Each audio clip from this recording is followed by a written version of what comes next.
Tyson would see Anthony, the fight begins. Steel is all fire within.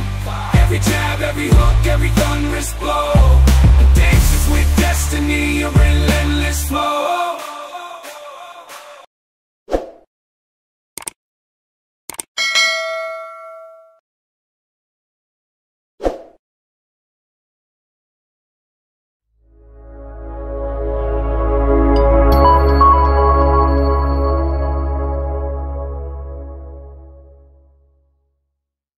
He said, I have a 14-year-old kid. He's going to be heavyweight champ of the world. His name is Mike Tyson. Please tell him to listen to me. He don't know I heard him say that.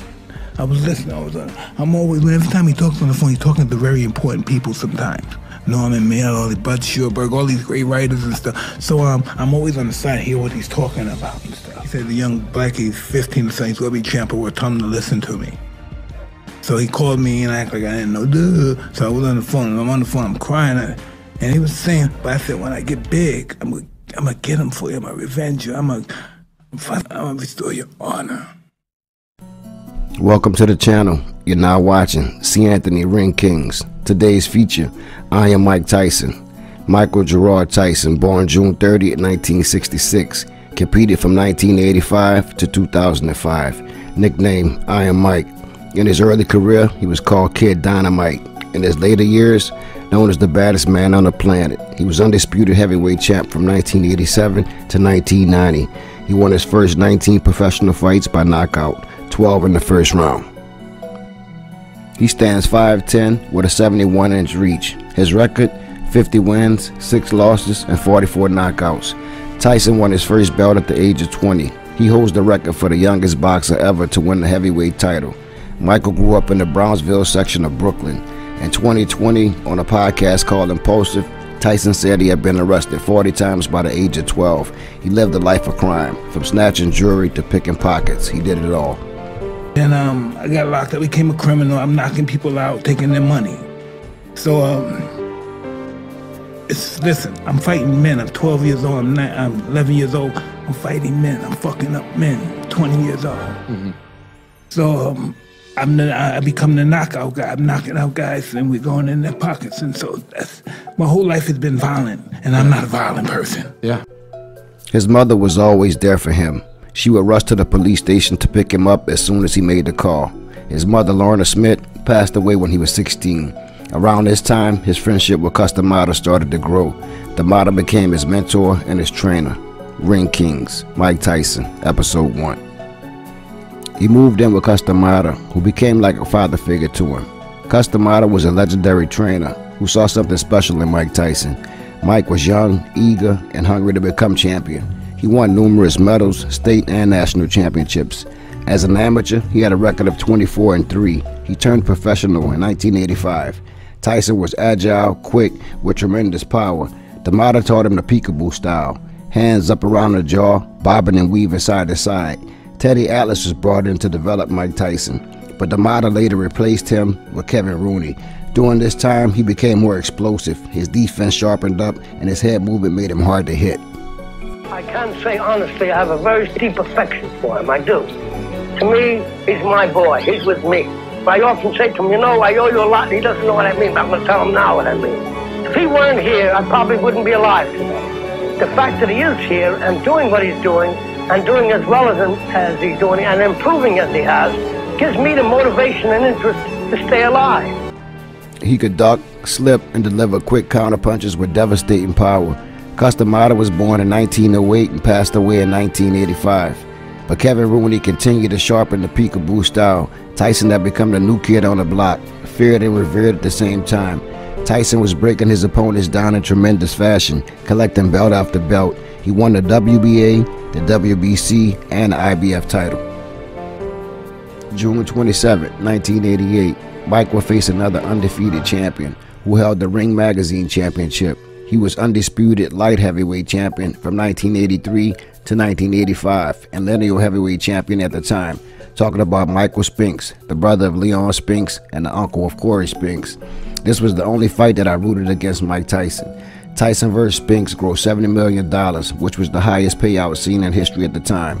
Tyson got $22 million and Spinks received $13 million. Tyson really earned his pay, stopping Spinks in 91 seconds. Shortly after this fight, Don King put the pressure on Mike Tyson to fire Kevin Rooney. Some would say this was the day that Mike Tyson's growth as a fighter stopped. Kevin Rooney was in the corner of Mike Tyson for many years. He brought out the best in Mike, reinforcing the teachings of the late and great Cus D'Amato. But Don King got his wish, and Kevin Rooney was out. Tyson was now king of the heavyweight division. Dozens of cars, exotic animals, and millions of dollars in the bank. In 1988, he married Robin Givens. Robin played Darlene on ABC sitcom Head of the Class. Mike seemed very happy at the time, but the relationship was rocky and didn't last long. They were young and both chasing their careers. The marriage soon came to an end in 1989. Around this time, he was partying really hard. He had a new team around him, and Kevin Rooney was gone. Tyson announced that his next fight would take place in Tokyo. Tyson said in his autobiography that he didn't take Buster Douglas serious. He says he didn't even watch film on Douglas, and that he didn't train the way he did in the past. He said a lot of his training consisted of having sex with the maids in his hotel room. With Kevin Rooney out of the picture, Mike was out of control and didn't have any discipline. The day before the fight, he said he had sex with 2 maids at the same time and 2 more later that night. Fight night, February 11, 1990, Mike Tyson vs. Buster Douglas. Douglas was a 42-1 underdog. His mother had recently passed away. He felt he was underrated and didn't have much to lose. From the opening bell, Buster went to work. He had a long, snappy jab that threw Tyson's game plan off. He showed no fear. Through 4 rounds, Douglas had threw 140 jabs and landed in half. In the 5th round, Tyson's eye began to swell. His corner wasn't prepared. They didn't even have an ice bag, so they used a latex glove filled with cold water instead. Tyson was uninterested and lethargic. He was down on the scorecards. In the 8th round, Mike turned up a little bit. He went after Douglas. He slipped a punch and delivered a powerful uppercut that floored Douglas. Douglas recovered and continued to box beautifully. Tyson's lack of head movement made him easy to hit. Without Kevin Rooney in the corner, Tyson was on his own. Buster could smell blood and started to put together more combinations. In the 10th round, he dropped Tyson. He struggled to make it to his feet, but couldn't beat the count. KO, knockout victory, James Buster Douglas, the biggest upset in boxing history. After the fight, it was evident Tyson's upper body movement wasn't the same without Rooney in his corner. He was becoming stationary, easy to hit. In 1991, Mike would have some classic fights. March 18, 1991. Mike Tyson versus Donovan Razor Ruddock. Ruddock listed at 6'3", weighing 228 pounds, with an 82-inch reach, 11-inch reach advantage over Mike Tyson. Ruddock would withstand Mike Tyson's early attack, going toe-for-toe, blow-for-blow with Mike early in the fight. As the fight progressed, Tyson started to punish the body of Ruddock. He dropped Razor a few times, but Ruddock was about that life. He got up and continued to swing, punishing uppercuts that would start to slow Mike down a little bit.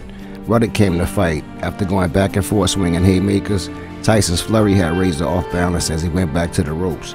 Richard Steele stepped in and stopped the fight. 7-round TKO victory, Mike Tyson. After that, a big fight broke out in the ring. Both camps were at it, and Richard Steele had to have security escort him out of the ring. Before the fight, Team Ruddock requested a referee change because Steele was known to stop fights prematurely, but their request was denied, so there was a rematch, June 28, 1991. Tyson vs. Ruddock 2. This fight picked up where part 1 left off. Both fighters swinging bombs, going for the knockout early. In the 2nd round, Mike dropped Donovan with an overhand right, then dropped him again in the 4th round. Tyson put together better combinations in this fight, but Razor wasn't going anywhere. In the 11th round, they went low blow for low blow, and at the final bell, Tyson was victorious. Later in 1991, Tyson will be charged with rape. In 1992, he was sentenced to 6 years in prison. Tyson was released after serving close to 3 years in prison. He was released for good behavior.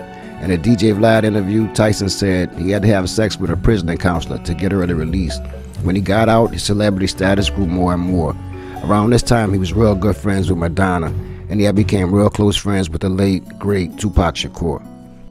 August 19, 1995, Mike Tyson vs. Peter McNeely. This was the comeback fight, first fight in 4 years. From the opening bell, Peter came out throwing bombs and was quickly dropped 10 seconds into the fight. Mills Lane gave him a standing 8 count. He continued to fight and was soon again dropped in the 1st round, and the fight was stopped 89 seconds into the fight. Iron Mike Tyson was back. September 7, 1996, for the WBA Heavyweight Championship, Mike Tyson vs. Bruce Seldon. This fight was over in the first round.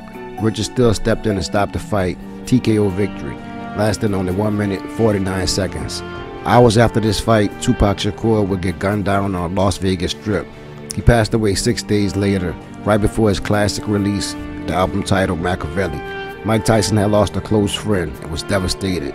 This fight would put him in the history books. He was one of only 6 heavyweights to regain a title after losing it. 2 months later, he would face Evander Holyfield. The fight was stopped in the 11th round, and he would lose his title again. And then the ear-bite rematch, in which he was DQ'd. It was evident, with no Kevin Rooney in his corner, he would never be the same. He had a few more fights, then in 2002, he would face Lennox Lewis.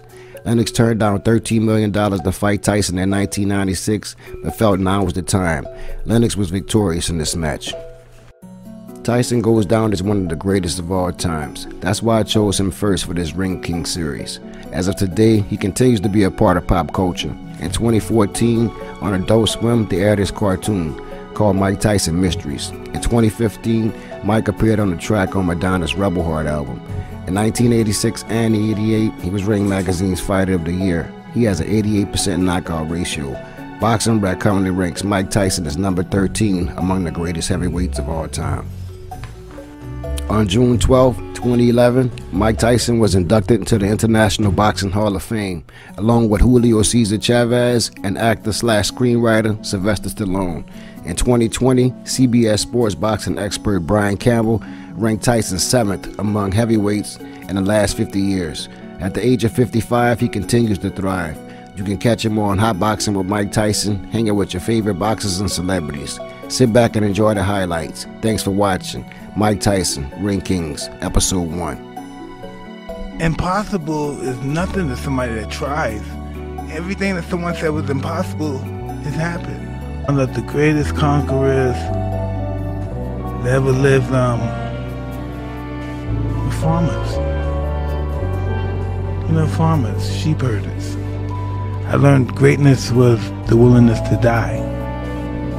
By, doing research on these particular individuals.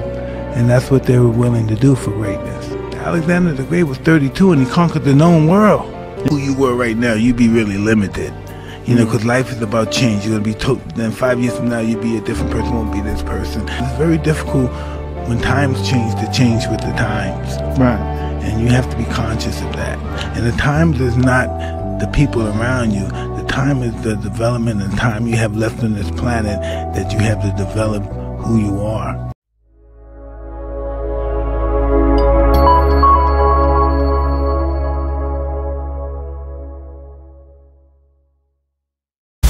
Boxing with Ebony, the fight begins. Steel is all fire within. Every jab, every hook, every thunderous blow. Dances with destiny, you're in